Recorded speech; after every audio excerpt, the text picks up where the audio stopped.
HUBSAN ZINO Battery Installation Tutorial. Extend the front arm first, then the rear arms to maximum angle.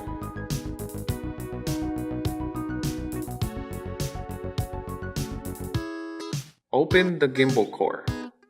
Pinch the buckles on both sides of the battery, then push the battery into its compartment until you hear a click.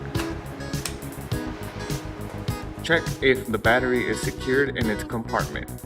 To remove the battery, hold the front of the aircraft in position and pinch the buckles on both sides of the battery, then pull the battery out.